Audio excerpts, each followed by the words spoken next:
Direttore Calabretto, rush finale per quanto riguarda Mittelfest 2014, un venerdì e sabato tutto da gustare? Beh, effettivamente come dice lei adesso c'è l'accelerazione del fine settimana, no? Perché ci aspettiamo un gran finale per questa edizione di Mittelfest. Oggi vorrei sottolineare, uno, per quel che riguarda l'aspetto della Grande Guerra, l'installazione di La Cosegliaz, che è una specie di caleidoscopio su quello che è stato il 1914, la guerra, ma anche il sarcasmo, anche il giornalismo, anche i personaggi, una installazione che proprio ti permette di calarti all'interno della situazione. Poi spazio ai giovani. Abbiamo salutato questo filone giovani come uno dei fiori all'occhiello di Mittelfest 2014 come ente promotore. E allora i giovani della danza con tre linguaggi completamente diversi, tre solo tre, significa la danza con la videoinstallazione, la danza che si ispira alla poesia, la danza della break dance, quindi del linguaggio dei giovani. Poi direi i tre Zovini che chiuderà la serata, la produzione in lingua friulana con il sostegno di CSS e Arlef. Un lavoro di Massimo Somaglino molto interessante, anche questo sta a significare l'attenzione non solo ai giovani, non solo alle eccellenze, ma anche alle radici profonde del nostro territorio, quindi il teatro in lingua friulana. E poi vorrei sottolineare la musica che si ispira alla meditazione, il concerto di Markus Stockhausen, trombettista di fama mondiale, che interagisce con l'acustica della chiesa del San Francesco. Per quanto riguarda invece il concerto di Bollani, sappiamo che ci sono delle novità. Novità dell'ultima ora per scongiurare disgrazie dell'ultimo momento e quindi per garantire la soddisfazione del pubblico dobbiamo andare assolutamente al chiuso e quindi al Teatro Giovanni da Udine con uno piccolo slittamento di orario, per cui il concerto di Stefano Bollani si terrà sabato alle ore 22:45. In un incontro in Camera di Commercio per Imprendedor 4.0 si parla di cultura digitale, ma cerchiamo di far capire a chi ci ascolta che cosa significa cultura digitale. Solo collegamento internet, solo scambio di mail oppure qualcosa di più anche per l'economia? Oggi diciamo che noi ci siamo resi conto di come la cultura è l'aspetto principale, quindi il problema culturale, far cercare di capire le persone che cosa possono fare oggi attraverso le nuove tecnologie, attraverso la rete, quindi non è più sufficiente, non è semplicemente l'unica cosa da fare, quella di cablare le città di fibra ottica, ma dobbiamo anche spiegare ai cittadini che cosa oggi possono fare grazie alle nuove tecnologie. È quello che un po' cerchiamo di fare sia con il progetto GON FVG, sia con le attività che facciamo al distretto delle tecnologie digitali, dove ogni anno più di 100 appuntamenti tra seminari e workshop formativi per cercare di spiegare alle persone cosa è oggi internet e l'innovazione. È una nuova forma quindi di commercio, di interscambio, di economia effettiva, quindi chi lavora non deve spostarsi ma lo può fare appunto dalla propria sede.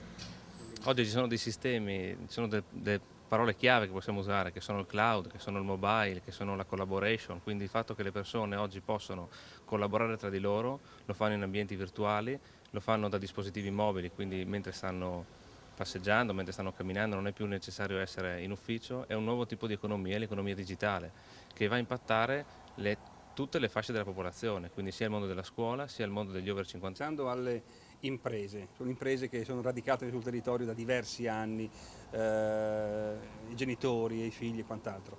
È una loro evoluzione, ci deve essere una loro evoluzione. Il tema comunque del passaggio generazionale, come abbiamo ricordato durante il convegno, è molto importante perché è importante che i giovani che acquisiscono nuove competenze nel mondo dell'università e della ricerca possano portarle all'interno di strutture, di imprese che magari sono poco propense ad innovare e a cambiare. È il Salone del Castello di Udine che ospita il Fogolar Furlan del Canada. E allora Rigutto ha svolto la sua relazione, ha parlato dei giovani, ha parlato del rapporto che ci deve essere appunto fra Canada e Friuli Venezia Giulia, non solamente a livello così di usi, costumi e ricordi, ma anche un discorso che lega anche l'economia, lega i rapporti effettivi insomma, tra i due paesi, tra voi che siete friulani in Canada e il Friuli Venezia Giulia, è vero, è così?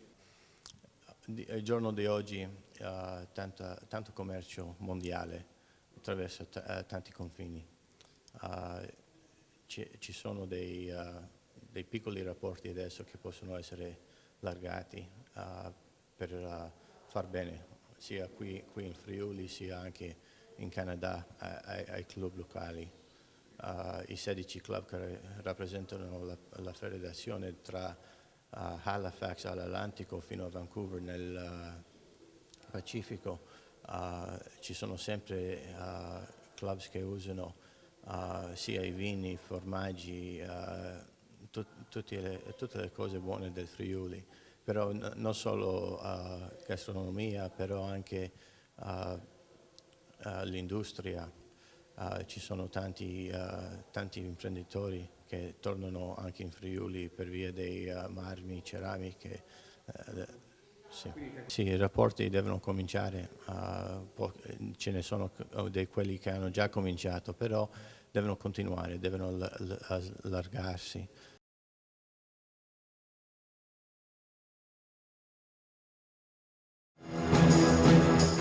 Vanessa Lovisa è figlia di emigrati in Canada, arriva da Fagnigola, quindi vicino al confine fra Friuli Venezia Giulia e Veneto, e parla italiano ovviamente, friulano un po' meno.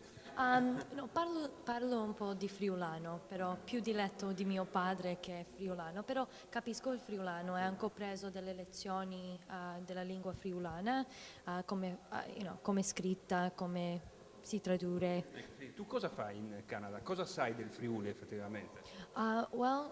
I miei nonni sono stati fondatrici della Famiglia Friulana di Toronto. La mia bisnonna era il prima presidente della Società Femminile Friulana, allora ha creato la società. Allora è da quello che ho voluto la passione di studiare storia di immigrazione, specialmente storia friulana. E allora ho saputo la storia tra le ricerche che ho fatto fino adesso. Perché qualche cosa forse i tuoi genitori te l'avranno detto del Friuli, oppure i tuoi nonni, insomma. Sì, da piccola sono cresciuta alla famiglia friulana. Era ballerina da piccola e i tradizioni, i valori sono portati su da piccola. Adriana Aiello, parrebbe che fosse di Aiello del Friuli, invece no, perché i tuoi arrivano da dove? Gemona dei Friuli. Chi è arrivato da Gemona in Canada? Chi? I tuoi nonni? Tutti i nonni, sì. È venuto in Friuli 7 volte. Adesso. Settima volta che vieni in Friuli, quindi venendo spesso vuol dire che ti piace venire in Friuli. Mi piace tantissimo Friuli, è bello. A me è la più bella regione in Italia. E cosa secondo te si può fare tra Canada e Friuli? Cosa si può creare, qualche cosa? Vuoi mantenere la cultura ai radici e ai miei figli che sai la storia di Friuli e voglio che mantenere la cultura di Friuli a lei. Sì. Questa è la cosa importante.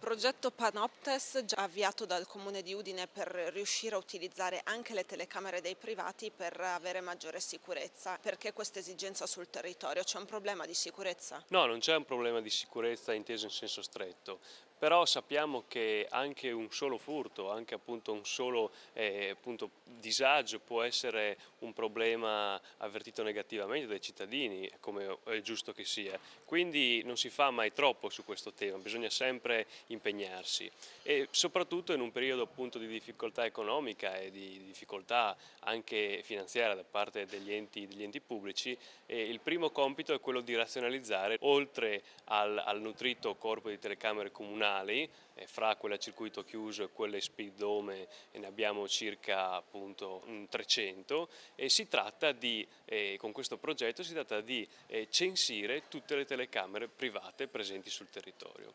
In questo modo in collaborazione con poi gli enti di polizia sarà possibile capire se nel momento in cui si crea un episodio insomma, che richiede investigazione si potrà sapere immediatamente dov'è la telecamera e appunto qual è il contatto che bisogna utilizzare per acquisire queste immagini. E questo non è affatto scontato perché spesso appunto quando succedono questi episodi gli organi di polizia devono cercare dove sono le telecamere e devono anche cercare il modo di contattare il proprietario. Il tempo passa e spesso queste telecamere cancellano, spesso dopo un giorno cancellano le immagini riprese, quindi è importante essere tempestivi. Si tratta quindi di un progetto concreto che mira a ottimizzare quelle che sono appunto le risorse presenti. Da parte dell'amministrazione comunale sono previste aggiunte di ulteriori telecamere? No, per ora non sono previste telecamere ulteriori. Tari per il commercio, i commercianti stessi lamentano di essere in fortissima difficoltà visto poi il prezzo da pagare, e l'opposizione cosa sta facendo in tal senso? Diciamo che noi nell'ultimo Consiglio Comunale abbiamo presentato degli emendamenti e ordini del giorno riguardanti questo tema, in particolare per il fatto di convertire i 3 milioni che sono stati erogati dalla Regione per riduzione di tasse e quindi aiutare, diciamo così, i commercianti, le persone, gli esercenti eccetera, però la nostra proposta è andata nel nulla, in quanto si è ritenuto continuare sulla strada del stanziare 1.300.000 per la riduzione della Tasi, quindi dal 2,5 passerà al 2,2 la prossima rata, mentre per la Tari rimane la stessa, di utilizzare un fondo di riserva, non si sa per quale motivo, di 1.100.000, 1.200.000 e 500 o 400.000 euro dedicarli a un fondo di solidarietà. I commercianti, alcuni, hanno lamentato situazioni di tipo differente nell'Interland. Lei vede le stesse cose? Ma diciamo che probabilmente nell'Interland i comuni con Termini hanno una visione e un'attenzione particolare nei confronti di queste categorie. Bisogna andare incontro a queste persone. Non sono i proclami tipo quelli fatti ieri in cui 2 negozi riaprono piccolini eccetera e poi abbiamo il Palazzo dell'Upim che è fermo, chiuso, mastodontico, e il comune non va incontro agli imprenditori e non ci sono possibilità di poterlo utilizzare per sviluppare nuovi centri, nuovi commerci, nuove possibilità di poterlo sviluppare in un certo senso per il beneficio della città. Questa è ottusità e questa, diciamo così, giunta e questa amministrazione sta dimostrando giorno dopo giorno che purtroppo va avanti per la sua strada. Il nostro gruppo Media Triveneto ricerca un coordinatore commerciale addetti alla vendita di pubblicità nelle regioni Friuli Venezia Giulia e Veneto. In particolare le aree interessate sono Pordenone, Udine, Portogruaro, Trieste e Treviso. Interessati o interessate potranno telefonare in orario d'ufficio allo 0434 55 14 55, lasciando le proprie generalità e numero di telefono per il colloquio preliminare. Previsioni del tempo per sabato 26 luglio. Sui monti in prevalenza nuvoloso con probabili rovesci o temporali. Su pianura e costa variabilità. Non si escludano rovesci. Venti di brezza. L'informazione per oggi su Canal Furlan termina qui. Come sempre, grazie per l'ascolto. Alla prossima.